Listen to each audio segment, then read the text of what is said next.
মাত্র 5 বছর যেতে দেবেন, পুরাটা দেশ পাল্টিয়ে ফেলবে। ওয়াস্তব মাওলানা সাইদি সাহেব 50 বছর করে গেল, মুসলমান যা হয়েছে ওনার হাতে, তার চাইতে অধিকাংশ মুসলমান হয়ে গেছে উল্টাপাল্টা।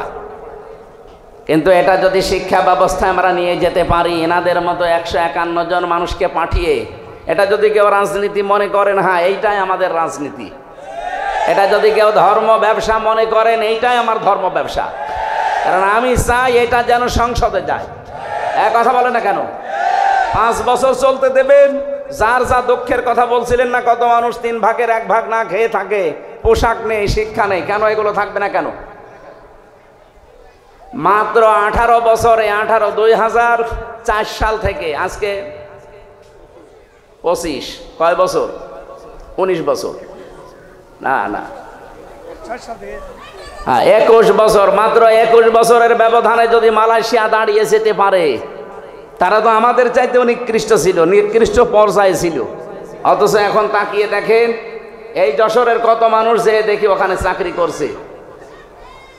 কেন? এখান থেকে টাকাগুলো পাচার করে ওই সমস্ত দেশে না পাঠিয়ে এই দেশে যদি কর্মসংস্থান তৈরি করে দিতেন, ওই দেশে যে রাস্তা ঝাড়ু দেওয়া লাগতো না, রুটি বানাচ্ছে, কাপড় চোপড় সেলাই করছে, পায়খানা সাফ করছে।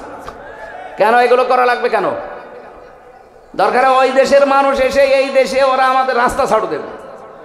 এক কথা বলো না কেন? এটা সম্ভব ছিল, ওরা 21 বছরে দাঁড়িয়ে গেছে, আর আমরা 54 বছরেও দাঁড়াতে পারি না। একটাই কারণ, এইটা নেই। এটা নিয়ে যান, এই জন্য তো বারবার আহ্বান জানাচ্ছি আমরা যে এইটা নিয়ে যান। 15 বছর সময় দেওয়া লাগবে না, 5 বছরে যদি দেশটা মালয়েশিয়ার মতো করে দিতে না পারি, তাহলে আর জীবনে কোনোদিন বলবো না যে আমাদের ভোট দিন। এই জন্য কোরআন নাজিল করার আয়াতের প্যাটার্ন দেখেছেন আল্লাহর। 2টা আয়াতই প্রথম অংশ কিন্তু এক ছিল, কিতাবুন আনজালনাহু ইলাইকা এ পর্যন্ত এক, ইন্না আনজালনা ইলাইকাল কিতাব এ পর্যন্ত এক। এরপরে আল্লাহ দিয়েছেন 2 বিষয়, লিতুখরিজান নাস মিনাজ জুলুমাতি ইলান নূর, তোমরা মানুষদেরকে অন্ধকার থেকে আলোর পথ দেখাবে। এটা আমরা দেখাচ্ছি আজ 54 বছর। কিন্তু দ্বিতীয়টা যদি আমরা মানতে পারতাম, মালয়েশিয়ার মতো, সৌদি আরবের মতো, তুরস্কের মতো, আফগানিস্তানের মতো, লিতাহকুমা বাইনান নাস, এই কোরআন দিয়ে আমি বিচার ব্যবস্থা, ন্যায় বিচার কায়েম করব, তাহলে 13 বছর এটিএম আজহারুল ইসলামকে জেলখানায় পড়িয়ে বসা লাগতো না। উনি অনেক আগে বের হয়ে চলে আসতেন। এই কথা বলেন না কেন? ন্যায় বিচার নেই, এই জন্যই মাজলুম মানুষটা জেল খাটতেছে। বিচারপতি পালিয়েছে, মামলার বাদী পালিয়েছে, এমনকি সরকারও পালিয়েছে। যে বিচারপতি রায় দিয়েছিল সেও পালিয়েছে, তো উনি জেলে থাকবে কোন কারণে? আমরা চাই কোরআনে কারিমের লিতাহকুমা বাইনান নাস বিমা আরাকাল্লাহ, আল্লাহ যেভাবে আমাদের দেখিয়েছেন, আল্লাহর দেখানো পদ্ধতিতে বিচার ব্যবস্থা আমরা তৈরি করব। ওখানে কোনো অবিচার হবে না, সব জায়গায় প্রতিষ্ঠিত হবে তখন ন্যায় বিচার। কথা বলেন ঠিক কিনা? এটা কি দেখার আগ্রহ আছে? শুধু এ সামিয়ানার নিচে সব জায়গায় যেন আগ্রহ থাকে যে আমরা দেখতে চাই বিচার ব্যবস্থায় কোর্টের। আপনি যশোরের আদালতে যান, কোর্টের ইট পর্যন্ত টাকা চাই, টাকা দিয়ে যান। আমি প্রথম যখন 11 সালে জেলে গিয়েছিলাম, আমার জেল থেকে বের করার সময় পুলিশ, মানে আমি প্রথমে কারাগারে, আদালতে ছিলাম, এই যে থানার, বের হয়ে চলে আসছি, আমার বলছে টাকা দেন। টাকা পাবো কোথায়? না, আপনাকে যারা দেখতে এসেছিল আমরা জানি আপনাকে টাকা দিয়েছে। আরে শয়তানে তো ওই পর্যন্ত জানি। পরে আর কি, ওই সময় 11 সালে 10 টাকা দিলাম, তাও খুশি। এমন কোন দিক বিভাগ আছে বাংলাদেশে যেখানে এরকম টাকা চাই না? কথা বলে না কেন? প্রত্যেকটা একটা ফাইল এখান থেকে উপরে উঠতে চায় না টাকা ছাড়া। এই দৃশ্য আর সামনে আমরা দেখতে চাই না। এই জন্যই তো এত কিছু করা লাগছে। এই দৃশ্য যেন কেউ সামনে আর কেউ তৈরিও করতে না পারে, সজাগ থাকা লাগবে। নাই তো এই 2732 জন মানুষ জীবন দিয়ে গেল, 34,000 মানুষ এখনো পর্যন্ত হাসপাতালে কাতরাচ্ছে। তাদের সাথে বেঈমানি করা হবে না? আপনি আবু সাহেলের সামনে কি, আবু সাইদের সামনে কি জবাব দেবেন? মুগ্ধর সামনে কি জবাব দেবেন? যদি আবার চাঁদাবাজি শুরু হয়, আবার যদি ঘাট দখল শুরু হয়, তো কি জবাব দেবেন আপনি? জবাব যেন দিতে পারেন, সেই জন্য আমরা এমন পরিবেশ তৈরি করতে চাই আগামীতে কিয়ামত পর্যন্ত দেশে যেন কেউ হাট দখল ঘাট দখল করতে না পারে। কত মানুষ নীরবে কাঁদতেছে যে আমি 600 টাকা উপায় করি, 300 টাকা চাঁদা দেওয়া লাগে। একটা কথা হইলো, এই দৃশ্য বাংলাদেশ আর দেখতে চাই? তাহলে কি করা লাগবে? শুধু মানুষকে কোরআন দিয়ে ডেকে আলোর দিকে নিয়ে আসবো না, আমরা এই কিতাবের শিক্ষা, এই কিতাবের বিচার, এই কিতাবের অর্থনীতি সবগুলো প্রতিষ্ঠিত করে এই জমিনে দেখাতে চাই। বিমা আরাক আল্লাহ, আল্লাহ যেভাবে আমাদেরকে দেখিয়েছেন, অলা তাকুল্লিল খাইনিনা খসিমা, হে নবী আপনি খিয়ানতকারী যারা তাদের পক্ষ নিয়ে বিতর্ক করবেন না। আজ বাংলাদেশে প্রমাণ হয়ে গেছে এই 54 বছরে কারা জাতির সাথে নিজেদের সাথে খিয়ানত করেছে। এক কথা বলেন না কেন? যারা খিয়ানত করেছে আমরা তাদেরকে চিনি না? এই খেয়ানতকারীদের পক্ষ নিয়ে তারা ঝগড়া করেন আমাদের সাথে। আপনার বিবেক আছে? এই জন্য আমরা চাচ্ছি আল্লাহ যেভাবে আমাদের দেখিয়েছেন এটা আমরা বিচার ব্যবস্থায় ন্যায় বিচার কায়েম করার জন্য নিয়ে যাব গরু ছাগলের ভেতরে। কার ভেতরে? বাইনান নাস, মানুষের ভেতরে। আল্লাহ আমাদেরকে যেন কোরআনের দ্বারা এটার তৌফিক দান করেন, বলেন আমিন।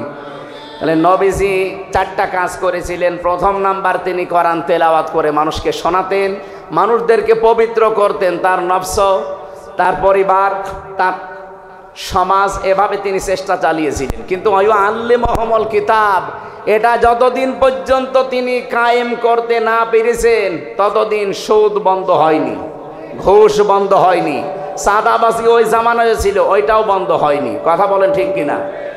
এই জন্য আমাদের উচিত হবে, যারা আজ বলেন আমরা নবীওয়ালা কাজ করি, না, আপনার নবীওয়ালা কাজ হচ্ছে না। এদিকে তাকান, নবী কি জন্ম থেকেই নবী বলে কেউ বলতো যে আপনি নবী? কয় বছরে বলেন? 40 বছরে তখন যিনি নবী হলেন, কি পেয়ে নবী হয়েছিলেন? এই কোরআনে কারিম পাওয়ার পরে যিনি নবী হলেন, নবী হওয়ার পরে তো এই কাজগুলো আল্লাহ তাকে দিলেন। ওয়াল্লাযী বা'সা ফিল উম্মিয়িনা, তিনি সে আল্লাহ যিনি উম্মিদের ভেতরে পাঠিয়েছেন, নবী পাঠিয়েছেন, রাসূল পাঠিয়েছেন। ইয়াতলু আলাইহিম আয়াতিহি, তার প্রথম কাজ ছিল তিনি তেলাওয়াত করে করে মানুষদেরকে শোনাতেন। আজ বাংলাদেশে কেউ যদি বলে যে আমি নবীওয়ালা কাজ করি, অবশ্যই আপনাকে আল্লাহর কোরআন তেলাওয়াত করে শোনানোর ব্যবস্থা করা লাগবে। আপনার দ্বারা হয় এটা? আপনি কোরআন পড়তে পারেন যে তেলাওয়াত করে শোনাবেন? এই মাদ্রাসা যারা প্রতিষ্ঠিত করেছিল তাদের কয়েকটা উদ্দেশ্য আছে, তার ভেতরে এইটাও মনে হয় আছে যে মানুষ এই এলাকায় যারা বসবাস করে তারা আল্লাহর কোরআন পড়বে, শিখবে, নাকি অন্য উদ্দেশ্য আছে? অয়ুযাক্কিহিম, তিনি তাদেরকে পবিত্র করেছিলেন। কোন পর্যায়ে পৌঁছিয়েছে তাদের পবিত্রতা? আমরা যদি আজ কোরআনে কারিম দিয়ে ব্যক্তি, পরিবার, সমাজ, রাষ্ট্রকে পর্যন্ত পবিত্র করতে পারতাম। এই যে জাকিজন থেকে শব্দটা এসেছে, খলিফাতুল মুসলিমিন হযরতে ওমর রাদিয়াল্লাহু তাআলা আনহু, তিনি রাতের বেলায় বসে হিসাব করছিলেন। লম্প ধরিয়ে যে আলো, জয়তুনের তেল সীসার উপরে দিয়ে তিনি আগুন লাগিয়ে হিসাব করছিলেন। হঠাৎ করে ওই দেশের প্রধান বিচারপতি হযরতে আলী রাদিয়াল্লাহু তাআলা আনহু এশার নামাজ পড়ে তিনি আসলেন, ডাক দিলেন, হযরত ওমর, প্রধান বিচারপতি আলী, কিসের জন্য এসেছেন? রাষ্ট্রের কোনো কথা আমাকে বলার জন্যে, না ব্যক্তিগত পারিবারিক কোনো কথা বলার জন্যে? হযরতে আলী ওই সময় প্রধান বিচারপতি, তিনি বললেন, না, আমার পারিবারিক জীবনে একটা সমস্যা হয়েছে, ওইটা আপনার সাথে শেয়ার করার জন্য এসেছি, পরামর্শ নেব। হযরত ওমর সঙ্গে সঙ্গে তিনি বাতিটা লিভিয়ে দিলেন। হযরতে আলীর কিন্তু মন খারাপ হয়ে গেছে, কি আমি একটা দেশের প্রধান বিচারপতি এসেছি রাষ্ট্রপ্রধানের কাছে, উনি আমারে দেখে আরো আলোক সজ্জা করবে কি, আরো আলো লিভিয়ে দিলেন। হযরত ওমর তার মনোভাব বুঝতে পেরে ডাক দিয়ে বলেন, প্রধান বিচারপতি আলী, আপনাকে আমি কিন্তু প্রথমে জিজ্ঞাসা করেছি যে আপনি কেন আসলেন, রাষ্ট্রের কোনো কাজ নিয়ে নাকি পারিবারিক কোনো কাজ নিয়ে? আপনি যেই বলেছেন যে রাষ্ট্রের কোনো কাজ না, পরিবারের কোনো সমস্যা, আমি কিন্তু হিসাব করছিলাম রাষ্ট্রের জনগণের টাকায় কেনা তেল দিয়ে রাষ্ট্রের হিসাব করছিলাম। আপনি এসেছেন পারিবারিক জীবনের কোনো ফয়সালা নিতে, জনগণের টাকা দিয়ে এই হারিকেন বা লম্প অথবা মোমবাতির যে তেল পুড়বে এইটা দিয়ে আপনার পারিবারিক জীবনের কথাবার্তা না শুনবো, কিয়ামতে আমি জবাব দেব কি? হযরত আলী বলেন, কথাটা শোনার পরে তার প্রতি ভক্তি শ্রদ্ধা যা ছিল আমার আরো বেড়ে গেল। যে কি চিন্তা নিয়ে তিনি চলেন, একটা রাষ্ট্রের প্রধান। বাংলাদেশে 1628 জন মানুষ দায়িত্বে ছিল। আল্লাহর কসমে 54 বছর আমি বাদ দিলাম, শুধুমাত্র 5 বছরও যদি এই টেন্ডেন্সি নিয়ে এই 1628 জন মানুষ দায়িত্ব পালন করে দেখাতো, এ দেশটা মিনি জান্নাত হয়ে যেত। এরকম মানুষ আমরা পেয়েছি, হ্যাঁ পেয়েছি খুব কম। মাওলানা মতিউর রহমান নিজামী তার ভেতরে একজন। রাষ্ট্রের দায়িত্ব, মন্ত্রণালয়ের দায়িত্ব পালন করে 26 টাকা বেঁচেছিল, ওটা ফেরত দিয়েছেন। হযরত ওমরের একেবারে অরিজিনাল উত্তরসূরি না, আলী হাসান মোহাম্মদ মুজাহিদ রহমতুল্লাহ আলাইহি, রাষ্ট্রের দায়িত্ব পালন করতে গিয়ে অণুবীক্ষণ যন্ত্র দিয়ে 4 আনাও দুর্নীতি খুঁজে পাওয়া যায়নি। এই ধাঁচের মানুষগুলো মাত্র 1628 জন যদি তৈরি হয়ে যেত, এই দেশটার জন্য 54 বছর লাগার কথা না, 54 দিনে এই দেশ জান্নাত হওয়ার কথা। আমরা ওই রকম বিষয় চাই না। এই জন্য আমার প্রথম এবং শেষ ফাইনাল কথা এইটাই, আপনাকে পবিত্র হওয়ার জন্যে কোরআনে কারিমের কাছে আসা লাগবে। আর এটা দিয়ে যদি একেবারে পুঙ্খানুপুঙ্খানু ন্যায় বিচার দেখতে চান, তাহলে কোরআনের বিচার ব্যবস্থা, শিক্ষা ব্যবস্থা, স্বাস্থ্য ব্যবস্থা এগুলো দেখাতে লাগবে, তাছাড়া সম্ভব না। আল্লাহ রাব্বুল আলামিন আমাদেরকে বাস্তব জীবনে যেন আল্লিমুহুমুল কিতাব এর একটা প্রেক্ষিত, এর একটা মানে রাস্তা কিন্তু সামনে আল্লাহ তৈরি করে দিয়েছেন। এখন বাংলাদেশের মানুষ চাইলেই সম্ভব কিতাবের শিক্ষা ব্যবস্থা সামনে জারি করার ব্যবস্থা করা। খালি আতলু আলাইহিম আয়াতিহি ওয়া ইউযাক্কিহিম পর্যন্ত থাকলে হবে না, ওয়া ইউআল্লিমুহুমুল কিতাবা ওয়াল হিকমা, এই দুইটা সামনে এখন দেখানোর সময়। এরপরও যদি কারো ব্যর্থতার পরিচয় দেন, আগামী 100 বছরেও আর আল্লাহ এই সুযোগ দেবে না। কথা বলে না কেন? আমরা চাই শিক্ষা থেকে শুরু করে যত বিভাগ আছে বাংলাদেশে, সব জায়গায় যেন আল্লাহর কোরআনের বিধান চালু হয়। বলেন আমিন। আমরা 6666টি আয়াত থেকে, যেহেতু রমজান মাস, এই কেন্দ্রিক একটা আয়াত পড়েছি, সূরা আলে ইমরান 185 নম্বর আয়াত। খুব খেয়াল করে শুনবেন, নিজের জীবনে যদি মেলাতে পারেন এই মাহফিল সাকসেস হবে। আর যদি বলেন এসেছি সুর শোনার জন্য শুনে চলে গেলাম, যান, আপনি আগে চলে যান, আমি একটা টান দিয়ে দিই, টান শুনে চলে যান নাকি?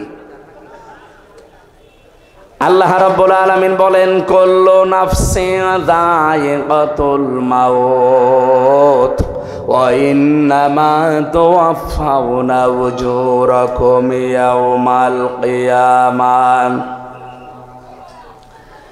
অবশ্যই প্রত্যেকটি জীব মৃত্যুর স্বাদ গ্রহণ করবে। কিয়ামতের ময়দানে প্রতিটি মানুষকে আমি আল্লাহ তার পারিশ্রমিক পরিপূর্ণ করে দেব।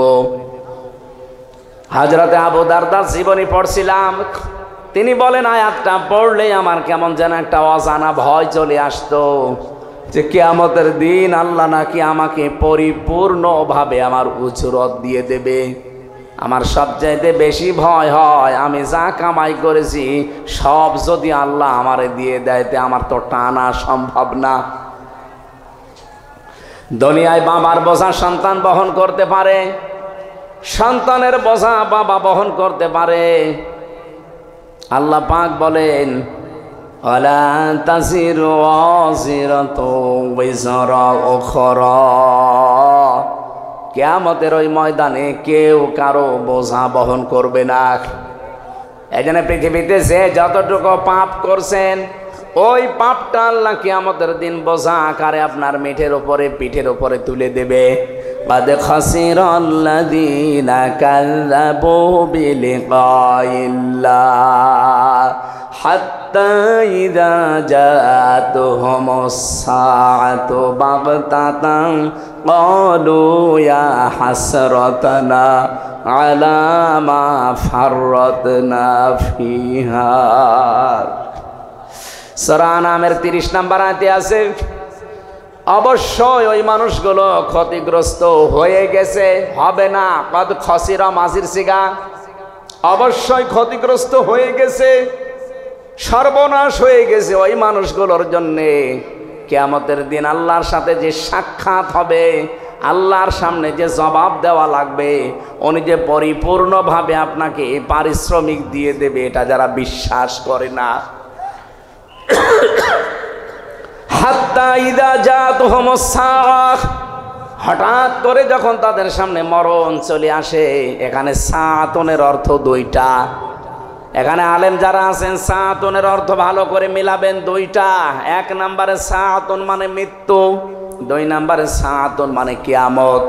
হ্যাঁ, এটা মরণও হতে পারে, কিয়ামতও হতে পারে।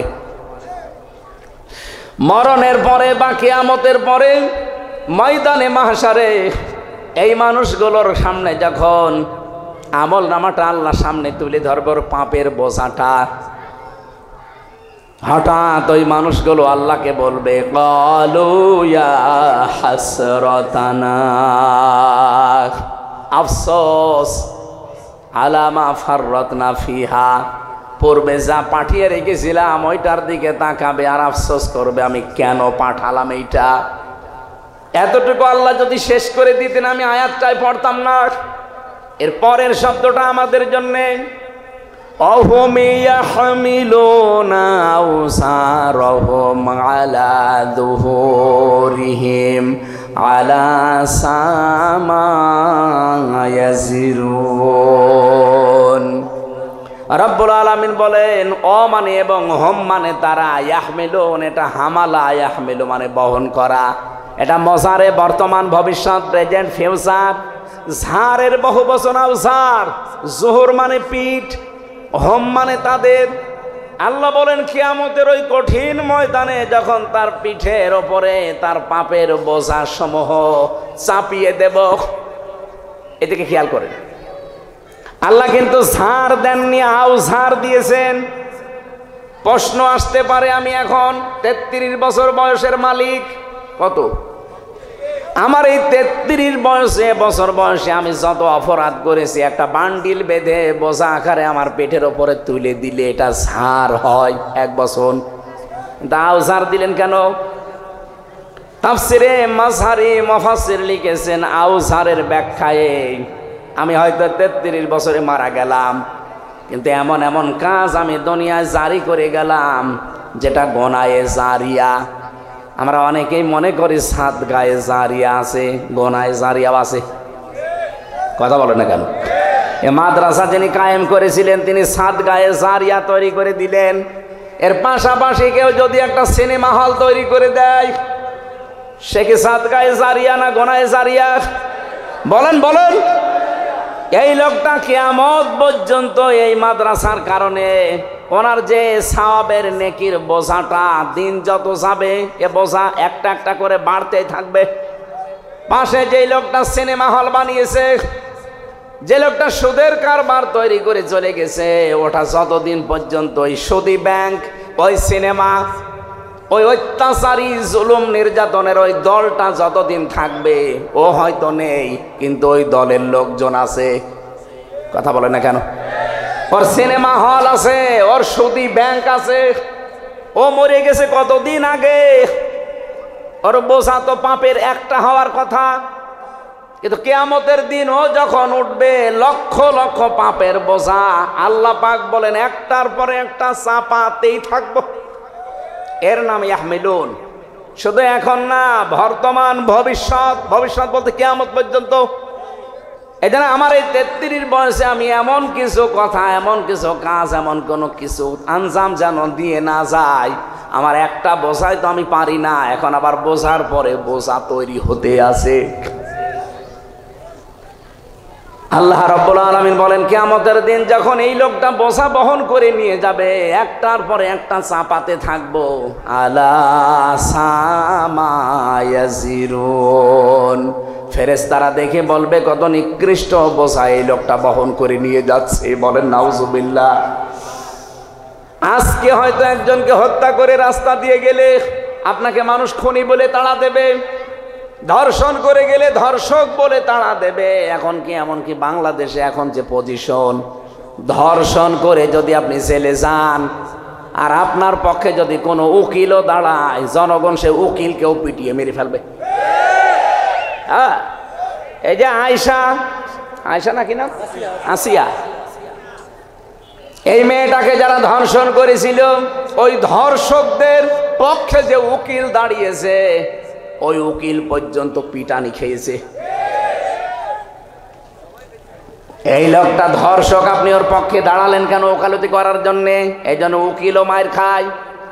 কিয়ামতের দিন আপনি পাপের বোঝা বহন করে যখন নিয়ে যাবেন, ধর্ষককে দেখলে মানুষ ধর ধর, ধর্ষক যাচ্ছে যেমন তাড়া দেয়, খুনিকে দেখলে খুনি যাচ্ছে ধর তাড়া দেয়, চোর দেখলে চোর যাচ্ছে ধর তাড়া দেয়, ছিনতাইকারী দেখলে বলে ছিনতাইকারী যাচ্ছে ধর তাড়া দেয়। কিয়ামতের দিন ফেরেশতারা বলবে ধর, পাপের বোঝা নিয়ে যাচ্ছে। আপনি নিজের সাথে এবার মিলান তো, আপনার আমার এই 33 বছরে আমি মিলালাম, মাওলানা আজিজুর রহমান ওনার 60 বছরে মিলাক, জাহাঙ্গীর হোসেন ওনার 60 বছরে মিলাক। কিয়ামতের দিন আমরা যা করেছি কিন্তু আল্লাহ আমার পিঠের ওপরে তুলে দেবে। যাই করেন, পাপের বোঝা যদি আল্লাহ তুলে দেয়, ফেরেশতারা যদি বলে দেখ কত নিকৃষ্ট বোঝা হামজা বহন করে নিয়ে যাচ্ছে, ওই সময়ের যে লজ্জা আমি কার কাছে দেব বলেন? ও লজ্জা যেন না লাগে সেই সময় এখনই। এখনো সূর্য পশ্চিম দিকে ওঠে নাই, এখন আমার মরণের গড়গড়ানি শুরু হয়নি, সুতরাং পরিবর্তন হওয়ার সুযোগ নেই। বলেন বলেন, এক্ষুনি সময় পাল্টান। শয়তান তো বাধা আছে, শয়তান তো আপনাকে ধোঁকা দিতে পারবে না, কি বাধা নেই। এরপরেও যদি আপনি পরিবর্তন হতে না পারেন, আপনি মনে করবেন আপনি নিজেই একটা শয়তান। শয়তান বাধা আছে, এরপরও এত সুযোগ থাকার পরও আপনি যদি পাল্টাতে না পারেন, শয়তান বাধা আছে, আপনি পাল্টাতে পারেন না, আপনাকে ধোঁকা দেয় কে? তার মানে আপনি নিজে একটা শয়তান। কথা বলে না কেন? তাহলে আপনার থেকে তো এখন আমার মনে হয় আশ্রয় চাওয়া লাগবে। আমরা আউযু বিল্লাহি মিনাশ শাইতানির রাজিম বলি, এখন বলা লাগবে আউযু বিল্লাহি মিনাজ যশোর তো বলা যাচ্ছে না।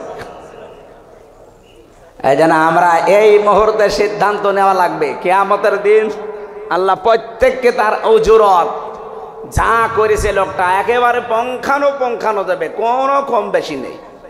ফামান যুহজিহা আনিন নার, খুব কঠিন শব্দ, আমি ব্যাখ্যায় পড়তে গিয়ে আমি নিজে আশ্চর্য হয়ে গেছি, এর আগে আমি এভাবে বুঝিনি।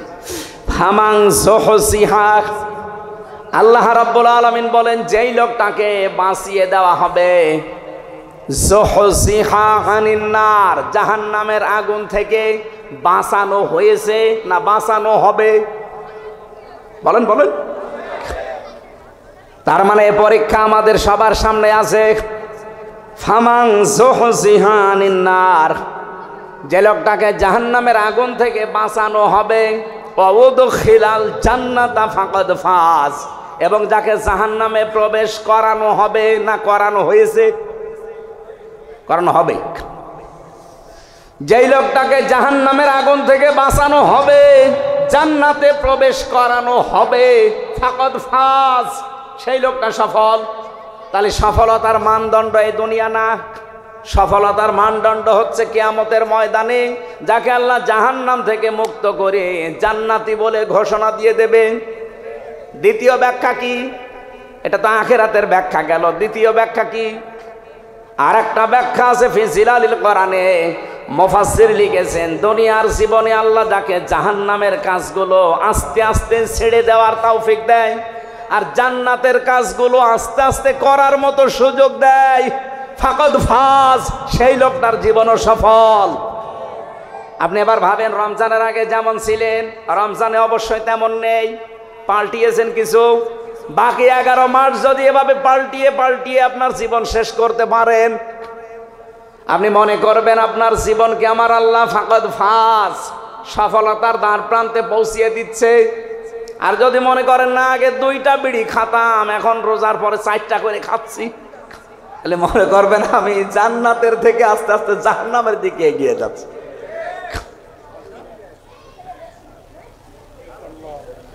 এই যে জান্নাত আর জাহান্নাম 2টা শব্দ, একটা প্রথম জাহান্নামের একটা নাম আছে নার। জাহান্নামের নাম কি?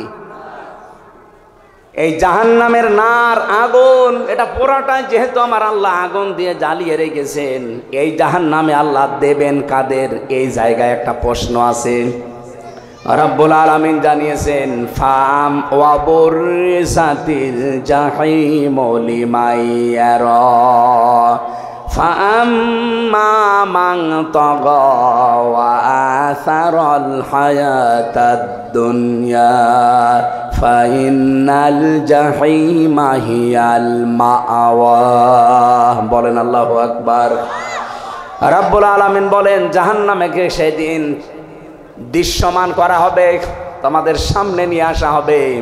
পৃথিবীতে যারা সীমা লঙ্ঘন করেছে এই মানুষকে, আর দুনিয়ার জীবনকে যারা এসার করেছে, প্রাধান্য দিয়েছে, অগ্র অধিকার দিয়েছে, এই 2টা গুণ যাদের দুনিয়াতে ছিল তাদের এই জাহান্নামে দেওয়া হবে, আর জাহান্নাম হবে তাদের আশ্রয় স্থল। বলেন নাউজুবিল্লাহ। সূরা নাবার ভেতরে পেয়েছি ইন্না জাহান্নামা কানাত মিরসাদা লিত্তাগিনা মাআবা লাবিসিনা ফিহা আহকাবা। অবশ্যই জাহান্নাম একটা গোপন ফাঁদ, এটা একটা ঘাঁটি। এই ঘাঁটিতে আল্লাহ কাদেরকে দেবেন?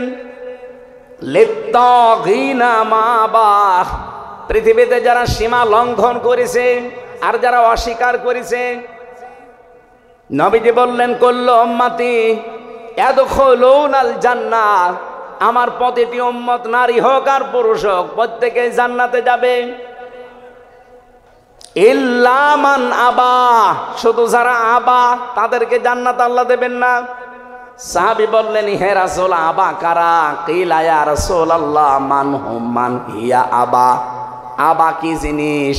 নবীজি বললেন মান আতাআনি দাখালাল জান্নাহ ওয়া মান আসানি দাখালান নার ফাকাদ আবা। হাদিসের শেষ অংশের ব্যাখ্যা হচ্ছে এটা, এই পৃথিবীতে যেই লোকটা আল্লাহর রাসূলের আনুগত্য করে চলবে, এই লোকটা নবীজির সাথে জান্নাতে থাকবে।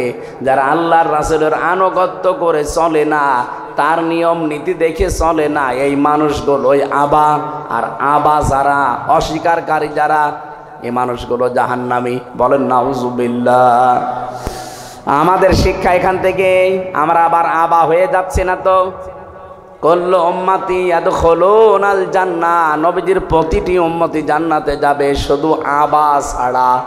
আর জাহান্নামে যাওয়ার যে গুণগুলো শুনলাম তার ভেতরে অন্যতম একটা গুণ, তারা আবা হবে। আবা মানে অস্বীকারী। কি অস্বীকার করে? সত্যকে সত্য জানার পরেও যারা অস্বীকার করে, এই মানুষগুলো হচ্ছে নবীজির ভাষায় আবা। আর জাহান্নামের বর্ণনা দিতে গিয়ে আমার আল্লাহ এটাই জানিয়েছেন লিত্তাগিনা মাআবা। পৃথিবীতে যেই মানুষগুলো সীমা লঙ্ঘন করেছে আল্লাহর, দুনিয়াতে যারা অস্বীকার করেছে আল্লাহর বিধানকে, লাবিসিনা ফিহা আহকাবা, চিরস্থায়ীভাবে এই মানুষগুলো জাহান্নামের এই ঘাটির ভেতরে পৌঁছতে থাকবে। ও যশোরবাসী, জাহান্নামে যাওয়ার এখানে আমরা 2টা গুণ কিন্তু পেয়েছি অলরেডি। নারী হোক আর পুরুষ হোক, আমরা তো যা দেখতে পাই অধিকাংশ আমরা এই 2 গুণের ভেতরে আছি। 1 নম্বরে আমরা সীমা লঙ্ঘন করছি খুব বেশি। এই রমজানুল মোবারক অনেকের সীমা লঙ্ঘন থামেনি। প্রতিটি জিনিসের একটা বর্ডার আছে। এই যে যশোরের বেনাপোল বর্ডার না, এ বর্ডার পার হতে হলে আপনাকে অবশ্যই পাসপোর্ট এবং ভিসা থাকা লাগবে। এমনি পার হয়ে যান, বিএসএফ গুলি করে মেরে ফেলবে। আল্লাহ পাক বলেন আমারও একটা বর্ডার আছে। আমার বর্ডার, বাংলাদেশে প্রায় বর্ডার আছে 22টা। এই তার ভেতরে বেনাপোল একটা, আর আল্লাহর বর্ডার 23টা। কয়টা? হ্যাঁ, 8টা। না না, আল্লাহর বর্ডার একটা কে বলেছে আপনাকে? আল্লাহর বর্ডার 500টা। এই কোরআনে আল্লাহ বর্ডার দিয়েছেন 500। কয়শো? রমজানুল মোবারকে আমার আল্লাহর বর্ডার কি? শুধু না খেয়ে থাকলে যদি আপনার রোজা হয়ে যেত। আমি যে হাদিস পড়েছিলাম, এবার আলেমদেরকে বলছি, নবীজি কিন্তু আসিয়ামো আজিজি বিহি দেননি, দিয়েছেন কি? আসসাউমুলি ওয়া আনা আজিজি বিহি। সিয়াম আর সাওমের ভেতর পার্থক্য কি? সিয়াম হচ্ছে ধারাবাহিক, কন্টিনিউ, একটার পর একটা আসবে।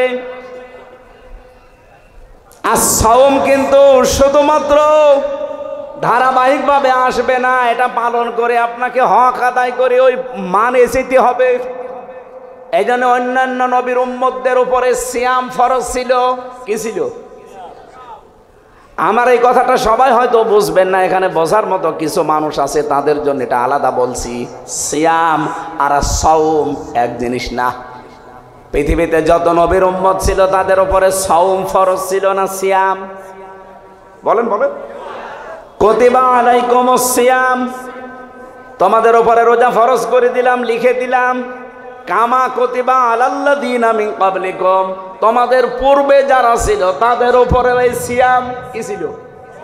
বলেন বলেন। এটা যেহেতু কন্টিনিউ আসে, ধারাবাহিক, একটার পর একটা চলে আসতে থাকে। আপনি দেখবেন অন্যান্য নবীর উম্মতদের সিয়ামের সাথে আমাদের সিয়ামের মিল নেই। কি? ইহুদিরা মুসা নবীর উম্মত বলে যারা দাবি করে, ওরা এই পৃথিবীর এখন সবচাইতে বড় নিকৃষ্ট জাতি। ওরা মানুষকে ধোঁকা দিয়ে বোকা বানিয়ে দুনিয়া থেকে বিদায় করে দিচ্ছে। ফিলিস্তিনে যুদ্ধবিরতির নাম দিয়ে মুসলমান শিশুদেরকে, নারীদেরকে ঘরের ভেতরে ঢুকিয়ে বোম বাস্টিং করে দুনিয়া থেকে বিদায় করে দিচ্ছে। এদের মতো ধোঁকাবাজ, এদের মতো অপকর্মকারী পৃথিবীতে আর নেই। এ পৃথিবীর যত বড় বড় অপকর্ম সব মূল হোতা ইহুদিরা। আপনি দেখেন, সে ওদের জন্মে থেকে শুরু হয়েছে। এই যে বিড়ি, যদিও যশোরে বলি কথা বলা ঠিক না, কারণ সব তো এখানেই হয়। পাশে হয় না নাভারণে? নাভারণ না বেনাপোলে হয় জানো? এই যে বিড়ি, এটার দ্বারা যে কত রকমের ক্ষতি হয়, কমপক্ষে 5টা ক্ষতি তো আপনার শরীরের হয়। তার ভেতরে একটা আপনার কলিজা নষ্ট হয়ে যায়। এটা মানেন তো নাকি? বিজ্ঞান দ্বারা প্রমাণিত পৃথিবীতে একটাই মাত্র খাবার, যে খাবার বিক্রি করার আগে তার গায়ে লিখে দেওয়া লাগে যে এটা নিষিদ্ধ। নাম কি? বিড়ির আগে লেখা নেই, সতর্কবার্তা লেখা নেই, যেটা খেলে কি হয়?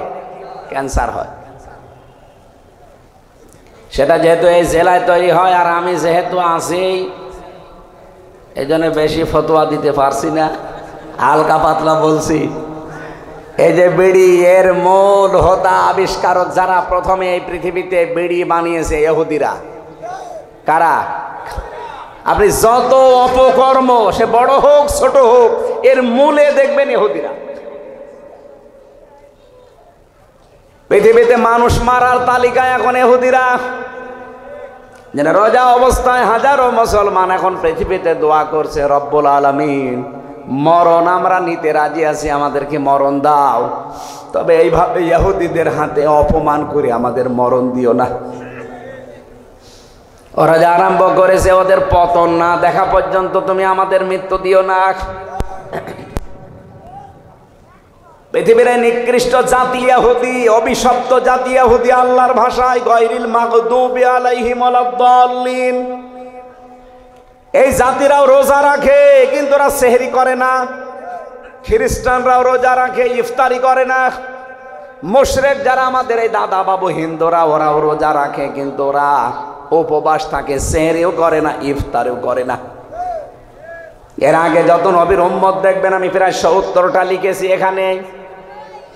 হযরতে মরিয়ম আলাইহিস সালাম, তিনি রোজা রেখেছিলেন, তার রোজার ধরন ছিল আমাদের মতো না। আল্লাহ পাক সূরা মরিয়মের ভেতরে দিয়েছিলেন, তিনি রোজা রাখা অবস্থায় সব খেতে পারতেন, সব পান করতে পারতেন, কিন্তু কথা বলতে পারতেন না। তাহলে মরিয়ম, ওনাদের রোজা কি? যে কথা বলা যাবে না, তাছাড়া সব করা যাবে। কি কথা বলে না কেন? খ্রিস্টানদের, ইহুদিদের, মুশরিকদের রোজা দেখলেন, কিন্তু আমাদের রোজা কি ওই রকম? আমাদের রোজায় সেহরি আছে, ইফতারি আছে এবং 4টা জিনিস আছে। কয়টা বলেন বলেন? এই জন্য এর নাম সিয়াম না, এর নাম সাওম। নবীজির হাদিস, এটা হাদিসে কুদসি, আস-সাওমু লি, রোজা আমার জন্য, ওয়া আনা আজিজি বিহি ওয়া আনা উজজা বিহি, আমি নিজে পুরস্কার দেব অথবা আমি নিজেই তার পুরস্কার হয়ে যাব। তাহলে সাওমের কয়টা ব্যাখ্যা বলছি আমি? 4টা। 1 নম্বরে খাবার থেকে, 2 নম্বরে পানীয় থেকে, 3 নম্বরে স্ত্রী সহবাস থেকে, 4 নম্বরে হারাম যত কাজ আছে সব কাজ থেকে আপনাকে বিরত থেকে আল্লাহকে দেখানো লাগবে, এর নাম রোজা। অন্যান্য নবীর উম্মতের উপরে কি ফরজ ছিল? সিয়াম। বলেন বলেন? আমাদের উপরে রোজা। সিয়াম তো দিয়েছে, সিয়ামকে পরিপূর্ণতায় নিয়ে যেতে হলে অন্য নবীর উম্মতের মতো আপনি খাবার খাবেন, কথা বলবেন না, রোজা হবে? হবে না। মরিয়ম আলাইহিস সালাম শুধু কথা বন্ধ, খাবার খেতেন, পানি খেতেন, রোজা হয়ে যেত। আমাদের এরকম নেই। আমাদের রোজা হচ্ছে, রোজা থাকবেন কিন্তু এই 4টা জিনিস থেকে আপনি বিরত থাকবেন। এ রোজা কাঙ্ক্ষিত মানের পর্যায়ে পৌঁছাবে। আল্লাহ রাব্বুল আলামিন জাহান্নামের যে আগুন আছে এখান থেকে বাঁচিয়ে রায়্যান নামক একটা দরজা দিয়ে এমন জান্নাতে প্রবেশ করাবে, যেখানে প্রবেশ করা হয়ে গেলে আল্লাহ তালাবদ্ধ করে দেবে, অন্য কাউকে আর ঢুকতে দেবে না। সুতরাং রায়্যান নামে এই দরজাটা আমরা, প্রশ্ন পরে দিয়ে,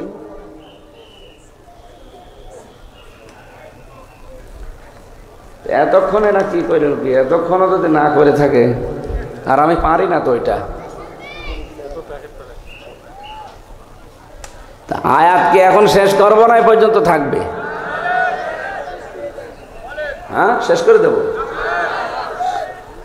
বলতে তো আমিও চাই আমাল হায়াতুদ দুনিয়া ইল্লা মাতাউল গুরুর আছে।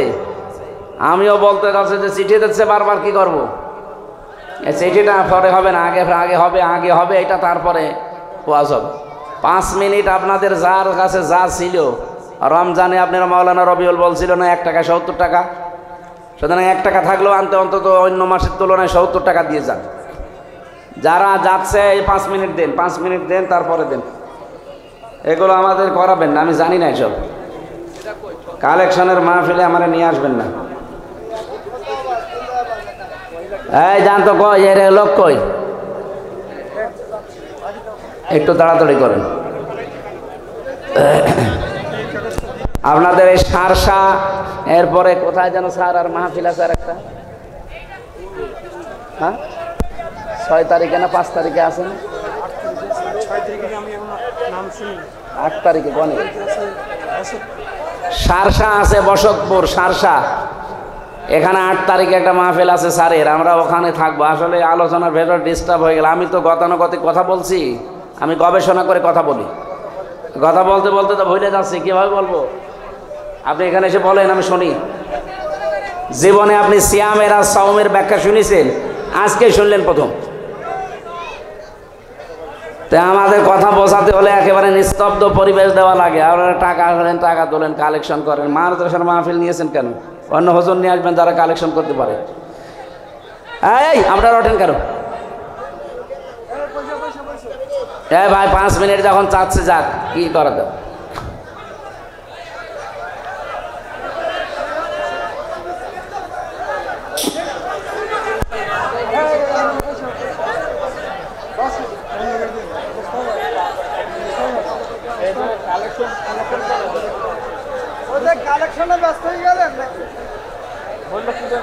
এই মাদ্রাসার জন্য না, আমি জীবনও এটা তো বলতামও না, আমি পারিও না।